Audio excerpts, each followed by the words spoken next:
Eu me chamo Eduardo Cavalcante e desejo me tornar o seu professor virtual. Vem comigo, porque aqui tem muito conteúdo para você que quer passar no vestibular.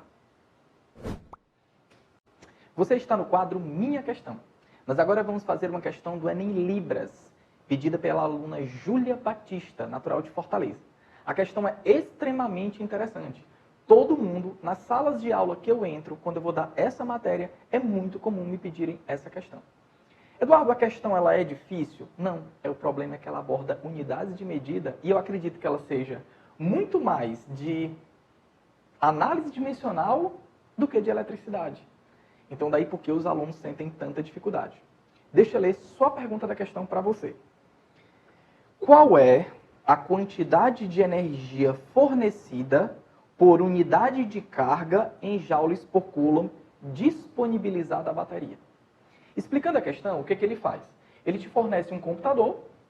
Nesse computador, ele diz que o computador vai ser alimentado por uma fonte. Te fornece os chamados valores nominais dessa fonte e faz essa pergunta. Pergunta a quantidade de joules por coulomb disponibilizada à bateria. O que vai ser disponibilizado à bateria do computador já é o que é de saída da fonte. Isso você tem que prestar atenção. Mas eu acredito que essa não seja a verdadeira dificuldade dos alunos ao fazerem a questão.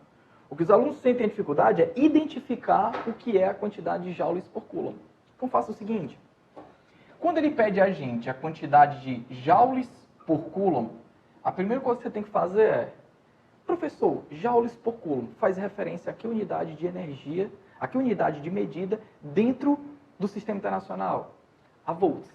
Professor, eu ia ter que saber. Bem, se você já soubesse, ajudaria bastante. Mas eu não vou supor que você já saiba. Vamos atrás de dimensionar. Eu começo por onde, Eduardo? Pela expressão de potência. Potência, você aprendeu que pode ser tensão vezes corrente. E você também já sabe que potência acredito que das fórmulas da física, a que o Enem mais já cobrou. Porque ela é cobrada dentro da eletricidade, ela é cobrada dentro da mecânica, ela é cobrada dentro da termologia. Então, a expressão mais importante que o aluno deve apegar-se para o Enem é a expressão de potência. E ele tem que saber como potência é cobrada em qualquer contexto dentro da matéria. Uma das expressões mais usuais é essa, mas potência também pode ser energia sobre tempo. Pode não, é a expressão mais importante de potência. Então, potência aqui eu vou substituir por energia sobre tempo. Essa tensão eu vou deixá-la, porque é a unidade de medida dela que eu quero chegar. E a corrente elétrica, eu queria que agora você lembrasse. Qual é a expressão que você utiliza para poder calcular a intensidade média de corrente elétrica? Essa corrente é quantidade de carga à medida que o tempo passa. Aí você já enxergou o que eu vou fazer com a grandeza física tempo. Nós vamos o quê? Cancelá-la. Aí você, na mesma hora, já isolou a tensão no seu raciocínio. Tenho certeza que você já fez isso. Então, você já percebeu, ó, o que eu vou fazer aqui? Isolar a tensão. Essa tensão, na verdade, então vai ser a minha quantidade de energia pela carga. Vai ser a energia pela quantidade de carga. Agora eu faço o seguinte. Vamos substituir isso aí pelas unidades de medida. Então, Eduardo, tensão é medido em volts no Sistema Internacional de Unidades. Energia elétrica é medida em quê? Em joules no Sistema Internacional de Unidades. Quantidade de carga é medida em quê? Em coulomb no Sistema Internacional de Unidade. Então, peraí. Quando o elaborador da questão cria a pergunta, te perguntando assim, qual é a quantidade de joules por coulomb, na verdade ele está perguntando a quantidade de volts. E te perguntar a quantidade de volts é te perguntar a tensão.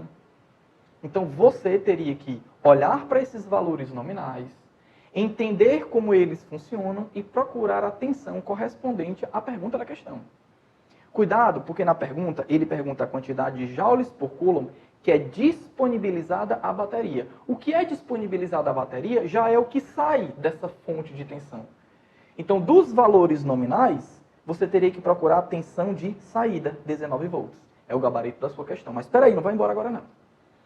O mais importante dessa questão, eu acredito que não seja a análise dimensional. Seja você receber as informações sobre como ler essa tabela de valores nominais. Então vamos lá. Eduardo, quando a gente olha para esse valor aqui, que está em 50 e 60 Hz, o que significa? As nossas tomadas, as nossas fontes de tensão no Brasil, elas oscilam independente do estado que você more. Mesmo que você utilize uma tensão de 220 volts, mesmo que você utilize uma tensão de 110 volts, que valor eficaz, não interessa. Todas as tomadas das residências, das indústrias, dos comerciantes do Brasil inteiro utilizam a frequência que é de 60 Hz. Isso é padrão. Isso vai mudar de região para região. E aqui no Brasil, a frequência que nós adotamos para a alternância do potencial das tomadas é de 60 Hz. Eduardo, eu acho que eu entendi que você enfatizou, mas eu ainda não entendi. Pois vamos fazer o seguinte.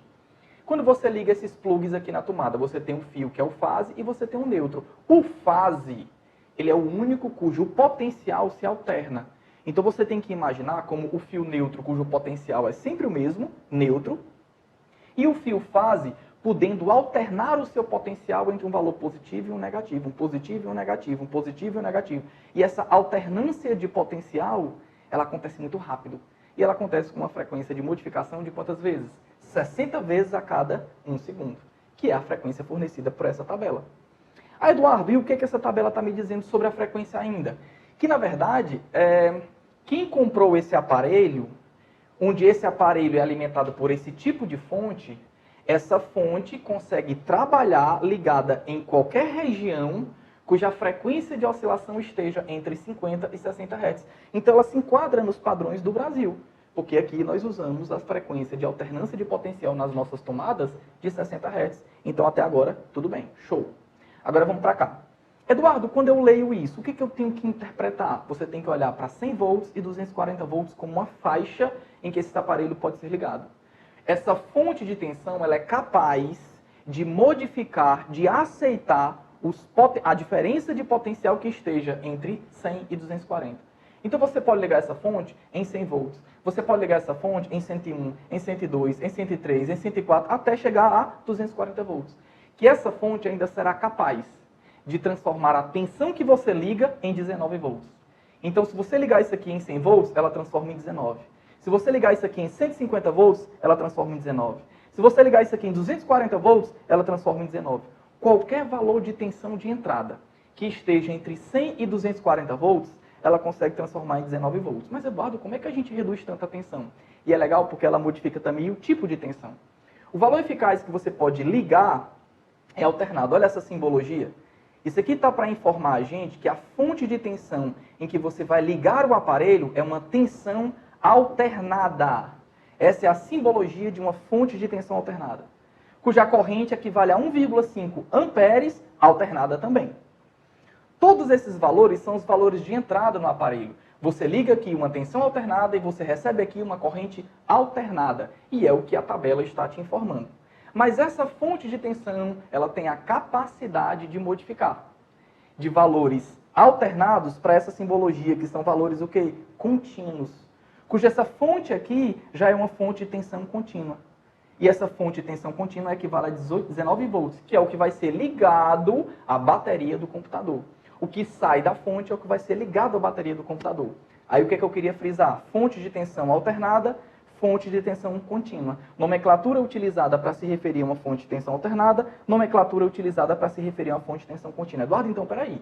Você está querendo me dizer que essa fonte ela muda de qualquer valor entre 100 e 240 para 19 volts, de maneira que seja de alternada para contínua, e aqui ele também faz a modificação de 1,5 amperes alternado para 3,16 amperes contínuo. Então, o que a tabela está te informando são 3 grandezas físicas. Tensão de entrada e de saída, corrente de entrada e de saída e frequência de oscilação da fonte alternada que você liga esse aparelho. Show de bola? Bem, eu fico por aqui, espero eu ter ajudado. Um abraço a todos e até a próxima.